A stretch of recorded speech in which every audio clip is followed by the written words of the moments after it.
Chapter 8, The Transparent Column. Charles Wallace sat there tugging away turkey and dressing as though it were the most delicious thing he had ever tasted. He was dressed like Charles Wallace. He looked like Charles Wallace. He had the same sandy brown hair, the same face that had not yet lost its baby roundness.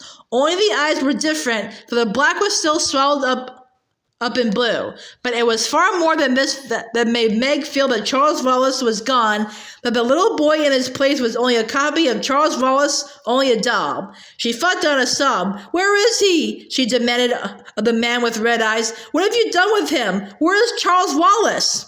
"But, my dear child, you are hysterical," the man thought at her. "He is right there before you, well and happy, completely well and happy for the first time in his life, and he is finishing his dinner, which you also would be wise to do." "You know it isn't Charles," Meg shouted. "You've got him somehow." "Hush, Meg, there's no use trying to talk to him," Calvin said, speaking in a low voice into her ear. "What we have to do is hold Charles Wallace tight. He's there somewhere underneath, and we mustn't let them take him away from us. Help me hold him, Meg. Don't lose control of yourself. Not now. You've got to help me hold Charles." He took the little boy firmly by one arm. Finding out her hysteria, Meg took Charles Wallace's other arm and held it tightly. "You're hurting me, Meg," Charles said sharply. "Let me go." "No," Meg said grimly. "We've been all wrong." Charles Wallace's voice, Meg thought, might have been a recording.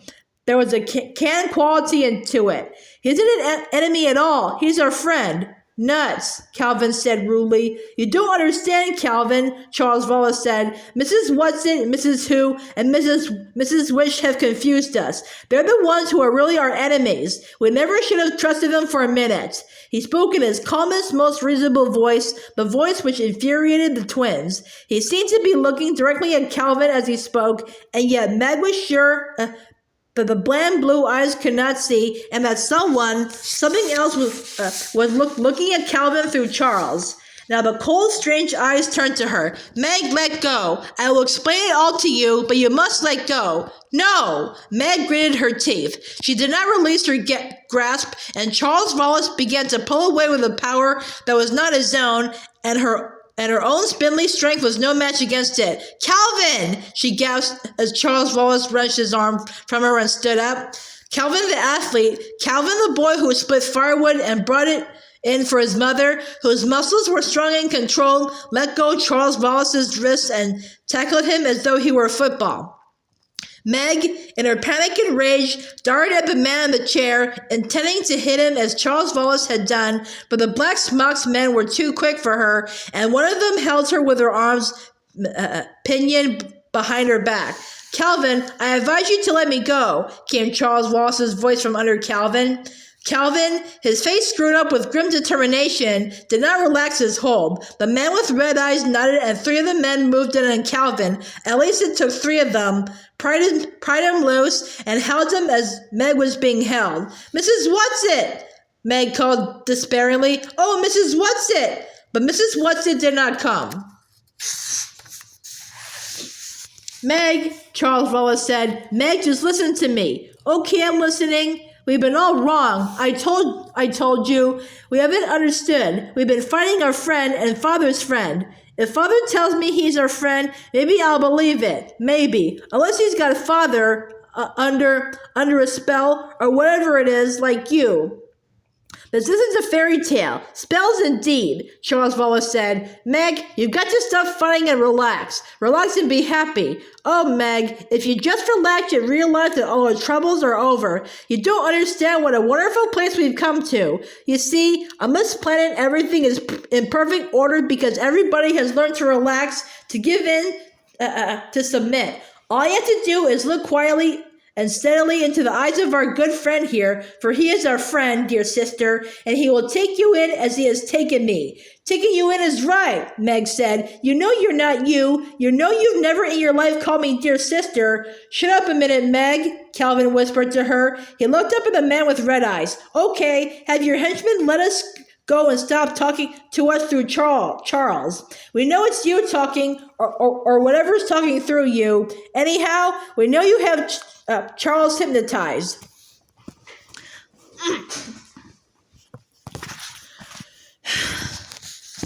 A most primitive way of putting it, the man with red eyes murmured. He gestured slightly with one finger, and Meg and Calvin were released. Thanks, Calvin said wryly. Now, if you are a friend, will you tell us who or what you are? It is not necessary for you to know who I am. I am the prime coordinator. That is all you need to know. But you're being spoken through, aren't you? Just like Charles Wallace? Are you hypnotized too? I told you that was too primitive a word without the correct connotations. Is it you who are going to take us to Mr. Murry? No, it is not necessary, nor is it possible for me to leave here. Charles Wallace will conduct you. Charles Wallace? Yes. When?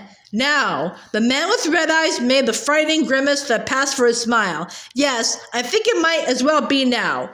Charles Wallace gave a slight jerk of his head, saying, "Come," and started to walk in a strange, gliding, mechanical manner. Calvin followed him. Meg hesitated, looking from the man with red eyes to Charles and Calvin.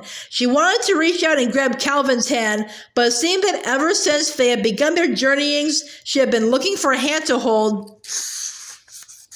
So she stuffed her fists into her pockets and walked along behind the two boys. I've got to be brave, she said to herself. I will be. They moved down a long, wide and seemingly endless corridor. Charles Wallace continued the jerky rhythm of his walk and did not once look back to see if they were with him. Suddenly, Meg broke into a run and caught up with Calvin. Cal, she said, listen, quick. Remember Mrs. Watson said your gift was communication, and that was what she was giving you. We've been trying to fight Charles physically, and that isn't any good. Can you try to communicate with him?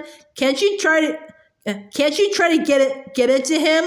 Golly day, you're right. Calvin's face lit up with hope, and his eyes, which had been somber, regained their usual sparkle. I've been in such a swivet. It may not do any good, but at least I can try. They quickened their pace until they were level with Charles Wallace. Calvin reached out for his arm, but Charles flung it off. Leave me alone, he snarled. I'm not going to hurt you, old sport, Calvin said. I'm just trying to be friendly. Let's make it up, huh? You mean you're coming around? Charles Wallace asked. Sure. Calvin's voice was coaxing. We're reasonable people, after all. Just look at me for a minute, Charlibus.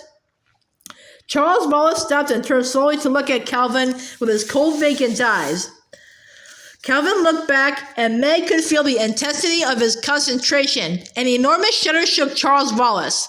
For a brief flash, his eyes seemed to see, but his whole body twirled wildly and went rigid. He started his marionette's walk again. I should have known better, he said. If you want to see Murry, you better come with me and not try any more hanky-panky. Is that what you call your father, Murry? Calvin asked. Meg could see that he was angry and upset at his near success. Father? What is a father? Charles Wallace intoned. Merely another misconception. If you feel the need of a father, then I would suggest that you turn to it. It again. Who's this it? Meg asked. All in good time, Charles Wallace said. You're not ready for it yet. First of all, I will tell you something about this beautiful, enlightened planet of Camazotz. His voice took on the dry, pedantic tones of Mr. Jenkins. Perhaps you do not realize that on Camazotz we have conquered an illness, all deformity. We? Calvin interrupted. Charles continued as though he had not heard. And of course he hadn't, Meg thought. We let no one suffer. It is so much kinder simply to annihilate anyone who is ill. Nobody has weeks and weeks of runny noses and sore throats. Rather than endure such discomfort, they are simply put to sleep. You mean they're put to sleep while they have a cold, or that they're murdered? Calvin demanded.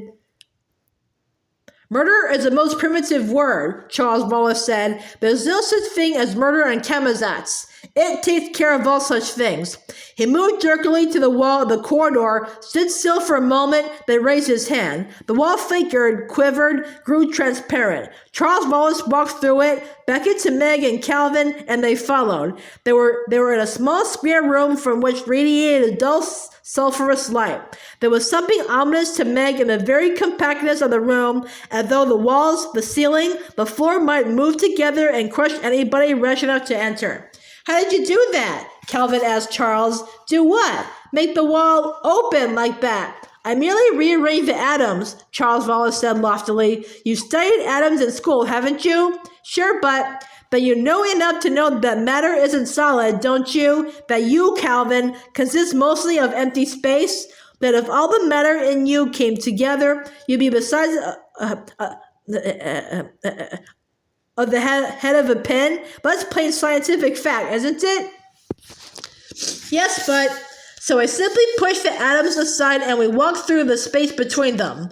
Meg's stomach seemed to drop, and she realized that the square box in which they stood must be an elevator and that they had started to move upward with great speed. The yellow light lit up their faces, and the pale blue of Charles's eyes absorbed the yellow and turned green. Calvin licked his lips. Where are we going?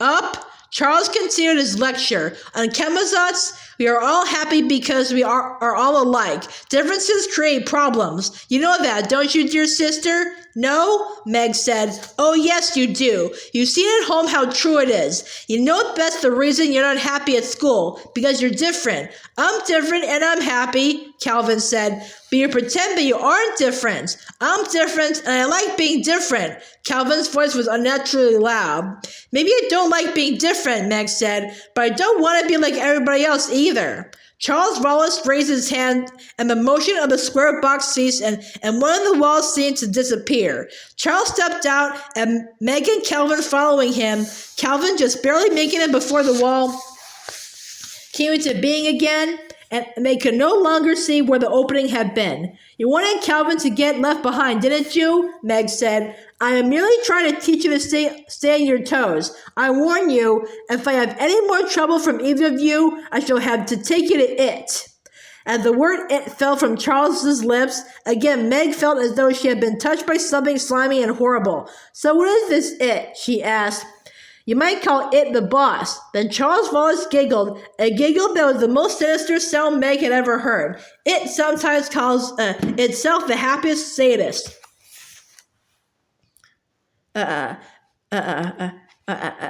Meg spoke coldly to cover her fear. I don't know what you're talking about.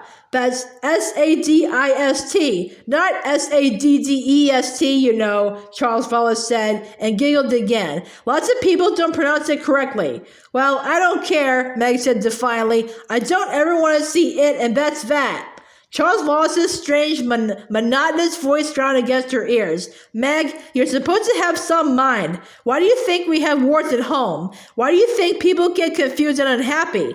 Because they all live their own separate individual lives. I've been trying to explain to you in the simplest possible way that on Chemazotz, individuals have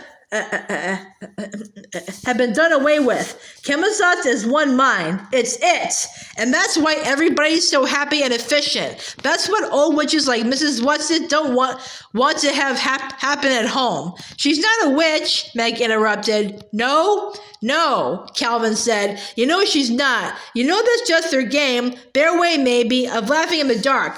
In the dark is correct, Charles continued. They want us to go on being confused instead of properly organized. Meg shook her head violently. No, she shouted. I know our world isn't perfect, Charles, but it's better than this. This isn't the only alternative. It can't be.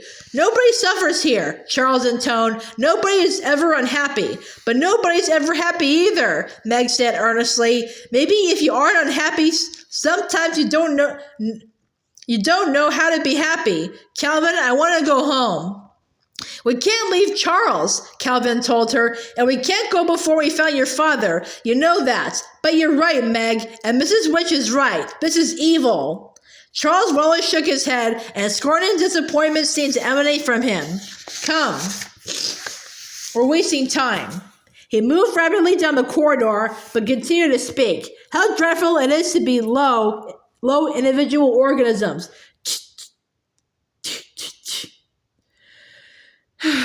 His pace quickened from step to step, his short legs flashing so that Meg and Calvin almost had to run and keep up with him. Now see this, he said. He raised his hand and suddenly the They could see through one of the walls into a small room. In the room, a little boy was bouncing a ball. He was bouncing it in rhythm, and the walls of his little cell seemed to pulse with the rhythm of the ball. And each time the ball bounced, he screamed as though he were in pain. That's the little boy we saw this afternoon, Calvin said sharply. The little boy who wasn't bouncing the ball like the others. Charles Wallace giggled again. Yes, every once in a while, there's a little trouble with cooperation, but it's easily taken care of. After today, he'll never desire to deviate again. Ah, here we are. He moved rapidly down the corridor and again held up his hand to make the wall transparent. They looked into another small room or cell. In the center of it was a large, round, transparent column, and inside this column was a man. "Father!" Meg screamed.